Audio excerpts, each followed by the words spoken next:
Hey folks, RPG a day, day 5. I know in this video that I've got going, I say day 4, so it's getting confused because I'm actually behind, and I know today's the 6th. So I'm going to try and get the 6th one in out later today.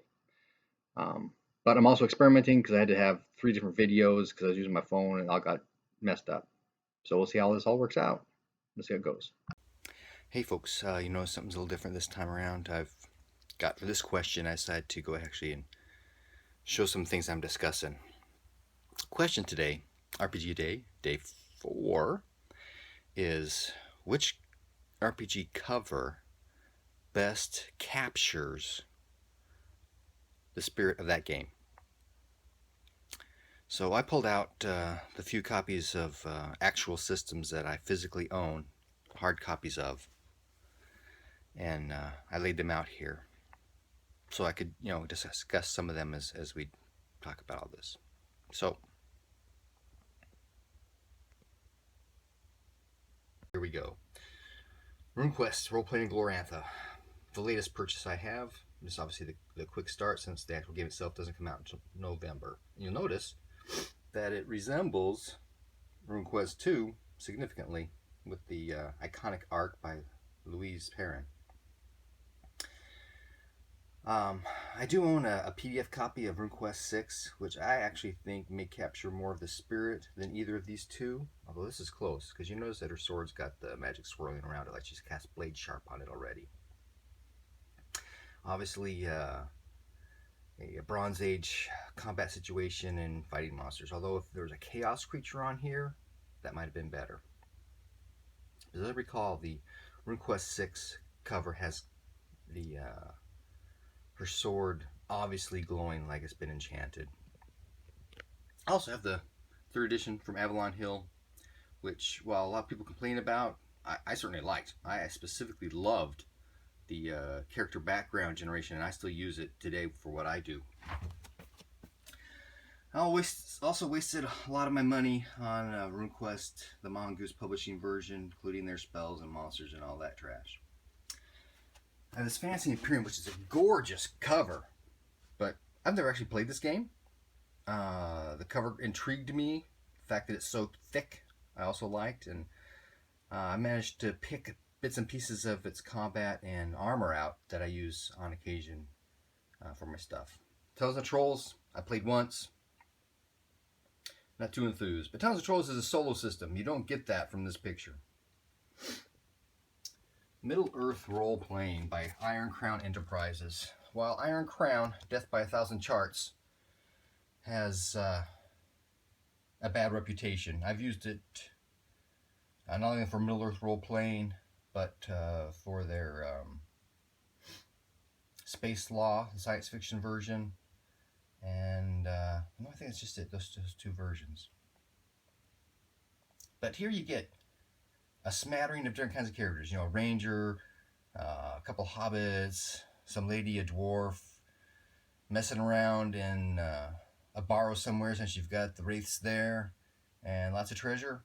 That kind of captures the spirit of Middle Earth Role Playing. Whereas, sorry for the shadows, I can't quite get all that. This is the 5th edition version of Adventures in Middle Earth, the Player's Guide. Gandalf and a Dragon. Adventures in Middle Earth is not designed for you to play Gandalf or to be fighting dragons. Another one I do like is Original Traveler. This is the Free Trader Beowulf, calling anyone, Mayday, Mayday. That is black cover, words in the darkness. I think captures very well one of the spirits of playing Traveler. Being out in the darkness of space, words out in the void, help, help, we're being attacked. I like that one a lot. I've got this Lands of Adventure. I have no idea where I got it or when. I actually used part of this for my Fantasy Trip game because they've got rules in here for Divine Magic for clerics.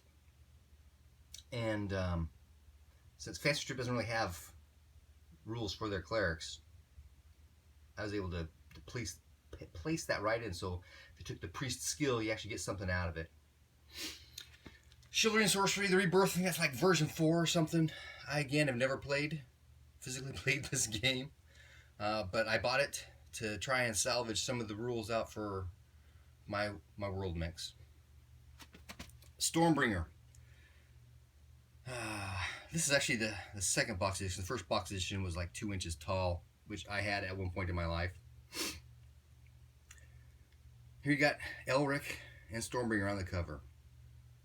Now, while you may not be designed to play Elric and have Stormbringer, you're certainly able to play Melnubodan and get a Demon Sword. Again, another beautiful piece of artwork. I think captures the spirit of that game. Call of Cthulhu. I hate that shadow. Where am I getting it from? Call of Cthulhu. This is version 5, or edition 5. It was the one that I physically own. You got Cthulhu there looking through the picture. People down there freaking out. Yeah, there's things in the world you don't want to mess with. Maybe. Cthulhu Dark Ages. This is the version I actually mess with because I do a lot of medieval / ancient kind of role-playing. You got, I'm thinking he's a priest there. He's armored up, but you know, that happened back then. And again, the worship of some kind of ancient power, and there's something coming out of this summoning symbol there on the wall. You know, maybe. Steve Jackson GURPS. While I love Steve Jackson with Fantasy Trip, GURPS I was not all that impressed with. Again, generic universal role-playing. You've got science fiction, you've got fighting, you've got magic set. So, you know, maybe a little bit, you know, this thing touches on everything. Yeah, okay. Nephilim, another game that I've pulled into my world that I use on occasion for different sorts of things while my players don't play Nephilim. I certainly have Nephilim as NPCs. And then you've got the whole Templars and hidden societies that are hunting them down. And Nephilim, real people don't have magic, which is something that I've been pulling myself towards more and more as I get older. But magic's out there and there's ways to capture and use it. Harn Manor, which is technically a... sorry about that. A game aid, forgot the word for it, for Harn Master itself. You can't play Harn Manor all by itself. You can use the rules to build a village or a keep or a manor house with its surrounding lands, populate it with everybody who lives there, and run day-to-day operations on a manor. I've used it on occasion to flesh out PCs who end up getting a manor or working through or living with one. Whew, so it's hot. I'm sweating. Holy cow. The air is not down here. So, which role-playing system I think captures the essence of what the game is about? I have to lean towards RuneQuest because I love it so much. But in all actuality, I would have to go with Traveller, the original box version. You're out there in the darkness. You hear a voice coming over the radio.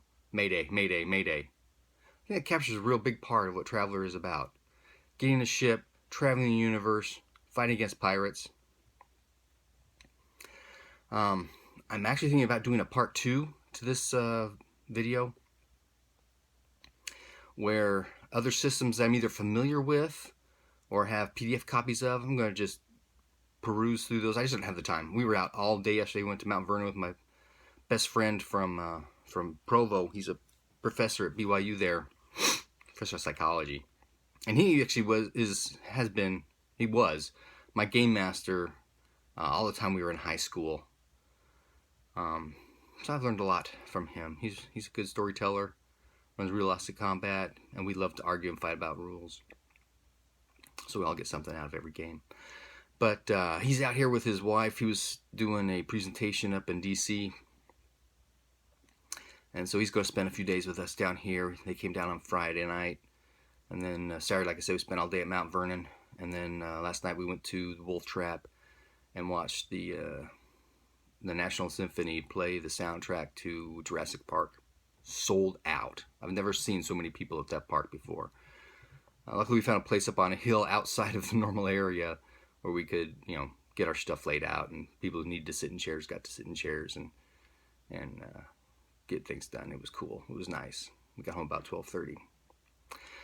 So, RPG day, day 4, or is it 5?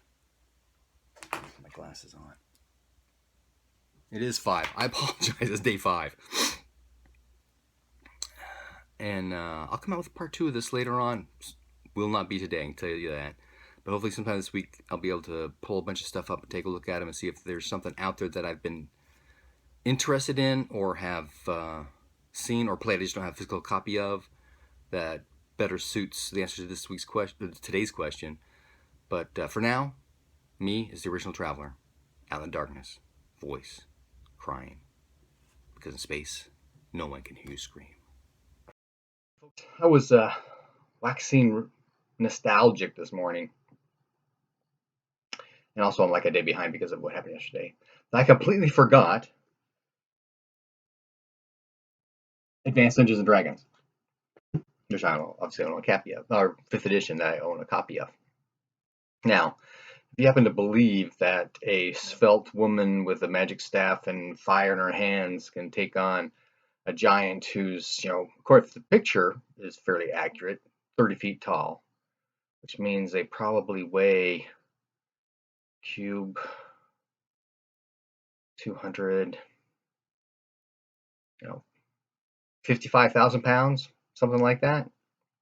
Then 5th edition picture shows what you can do. And in a way, you kind of get that way. When I first started running into giants, I was freaking out because if you would ask me how much damage giant does when he hits you with something, you're dead. And so and it takes forever to try and hack into some, real organs on something that big and heavy. So while I have some issues with unbelievability for that kind of stuff, in D&D you can do it, but that's beside the point.